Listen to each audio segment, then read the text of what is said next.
Cheers, Steve. Whoa, hey. So, welcome to another episode of Brew Stories. And today we're in a very secret place. It's a hop secret. It's a hop secret? I didn't know where it was. Yeah, this is a hidden place in Gosforth, which you have to travel through a convenience store. You do? All the way through. Through a fridge. Through a fridge. Through a magical fridge. Door. And once you get through the back door on the magical fridge, you become top secret. Beer heaven. And they have loads of beers on tap. So I've got Wylam's Intimistic, which is a lovely pint. You can get your on tap. It's really nice. I prefer it to JK. Yeah. Wow, that's a big. It hasn't got the big claim. It's got the flavour of the JK, but it hasn't got the kick. Wow. Okay. Which is nice. I quite like it. And what have you got, Dean? I have got Rivet Catcher by Great Northeastern Brewery, which used to be produced by Jarrow Brewery, I believe, until they went out of business, and then Great Northeastern took over the recipes, and it's really nice. So we had a couple of questions this week. We got a question from Andy in Killamouth. Is this my mum writing in again? It's not your mum, Dean. This is no Dean. My mum always. It's Andy in Killamouth, and he asks, if you were a beer, Dean, what beer would you be? Something stouty, I would have thought. Really?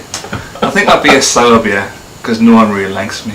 That's true. Oh. And I got another question from somebody called Alexa from Reading. She asks, what's your favourite pub? I think we already know that one. Last episode. My favourite pub is the Cummin Arms. You can probably click here and you'll see the Cummin Arms. Yep. I've got one more question from Graham in Gateshead. And he asks, do you have to have a beard to drink craft beer? Absolutely. Okay, so what we've got here is local brewer, Almaster. Yep. That's their stock core range American Pale Ale. Right. It's really well balanced, got well hopped, so it's got good bitterness from it as well. Right. Easy drinking. Yeah. It is 5.1%, which in today's standards really is a session beer. Yeah. Right. Okay, so that's the kind of drink you could put 3 or 4 away, because it's got the right level of bitterness without being too astringent, and after a couple really you find it too challenging to drink. Yeah. Best local brewery in my opinion. Really? Yeah. Wow, okay. Yeah. Okay. And they've got some good competition as well. Brought this one through because it's based on another American style pale ale, slightly lower ABV, it's in the 4s is that one. And Magic Rock are based in Huddersfield. Yes. One of the standard bearers of modern brewing. Right. And this one's infused with grapefruit. So coming into the spring and summer months, it's one that you really can have a few of, have a good session on, and the balance between the fruit, the hops, the malted barley, really well balanced drink. The fruit isn't overly strong, so it actually suits pale ale drinkers and those that want something a little bit different. Okay, great. Moving on from that, it's a Welsh brewery called Tiny Rebel. It's similar idea in that it's infused with fruit again. This one's pineapple, but less subtle with the fruit this time. Yeah. It's almost like a fruit juice, so it's another one that's really good to get non-beer drinkers drinking beer. Sure, it's got a bit of like a Miami Vice kind of look to it. I've got a thing about fruit and beer, but I'm not sure. I've never been a heavily fruit beer drinker. No, I don't think that. But increasingly, brewers are getting really clever at adding fruit to enhance rather than just be there for its own sake. Or a gimmick. Yeah. Now, that's a subtle fruit infusion. Yeah. That one smacks you in the mouth a little bit. Wow, okay, that's interesting. I try that one. Yeah. Really good seller. Yeah. Super. Moving on from there, I brought a 7.1% West Coast IPA. Okay, so West Coast IPA is West Coast of the USA. It's where the hops are from. That's what tends to dictate what it is. Marble Brewery, based in Manchester. One of the best breweries in the country, never mind in Manchester. They brought out a metal series based on heavy metal themes. Oh, nice. That was a couple of other stars I brought as well. So this is Alphabet Brewing, based in Manchester. The reason I brought this, I think it's a fantastic brew. It's unusual as well. Yeah. It's actually a white stout. We've had a white stout. We have had a white stout. Durham Brewery do a very good white stout, but this one is white stout infused with coffee. Right. Okay. That sounds So immense. it's one of those beers that actually is better to shut your eyes sometime, Yeah. Right. and then you'll actually taste how it's a stout. Okay. Right. Because Okay. the difference is it hasn't got the dark malt The colour, yeah. that colours it, but it's still. If you close your eyes and drink that, you can just be drinking a black stout. Wow. Okay. It's a really clever beer. That might be a Again, contender. it's in the 7% range, Yeah. so it's strong as well. Are you driving? Loads of body. Unusual, quirky, Uh-huh. but absolutely nailed on. It's Okay. a really clever beer. And then the final one I brought, Okay. because I think sours are going to be big this year, Yeah. and the discussion we're having off camera was about We love people sours. that aren't into beer. It's another way in. Yeah. They've tried beer, they don't like it, but actually sour beer, particularly if you've drunk cider in the past, Yeah.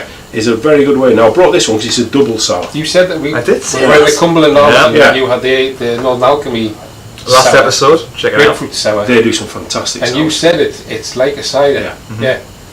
But sours are almost a way into beer by a different angle. Yeah. Yeah. You say you don't like beer, try a sour, because your conversations led to the drink cider. Now that's an 8.3% sour, and Chorlton actually, they don't exclusively but largely brew sour beers, and they've started to brew double strength ones. Mhm. So that is almost pushing towards the sour end of an IPA.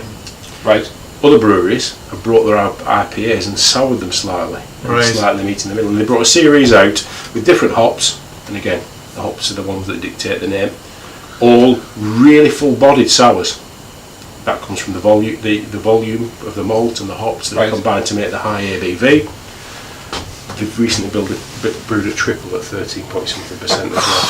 But I'm not suggesting that particular beer is a way into beer. Uh-huh. You go for a low ABV sour, Yeah. Okay. but that's something to graduate onto, because it's pushing towards a sour IPA. That's your next stage. Your A big next one, IPA that's got a next. slightly tart taste, Yeah. and then the world's your oyster. Yeah. Exactly. Wow. Okay. So I guess we got to pick one now. Which one you go for, Dean? Well, I'm quite tempted to go for this one. Because it's that's got the- coffee yeah. in there Yeah, as well. I was quite- But yeah. also the idea of this sour beer is quite exciting. Well, go on then. I was going to pick this one. What have you? Okay, let's go I'd on. like to try that one. We'll go for this one. Thank you. So that was Thanks, Paul. Paul. Yeah, it was great. That was fantastic. Fantastic insight by somebody who's not professional but knows his stuff. He knows a lot about stuff. So we've gone for the ABC Flat White. And I've gone for the Summer Blanc Double Sour, which I think I'm going to enjoy. It might be the first sour beer I've ever enjoyed. Hey Dean, do you know what's fantastic about cans? What? Cans, for number one, are environmentally friendly. Right, Yeah. They also completely exclude light. which is good. Because if, I don't really know this, but if hops get exposed to UV light, they become something which is called skunked. Really? And they actually taste like skunk. Right, okay. Yeah? Yeah. So I'm looking at you, Heineken and Beck's, and your glass bottles, your green glass bottles. So Excellent. yeah, cans So are cans future. are the way forward. Yeah, they also completely stop oxidation. Yeah. So your beer's not going to go off. Cans are the future. Excellent. Still. Crack yours open. Oh yeah, it's an excellent choice. That is, yeah.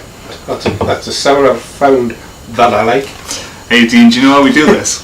Why do we do this, Rich? Like we do it for love of beer. This is the computer games expert. Yeah, we'll get. Go on, go on. That's it. What?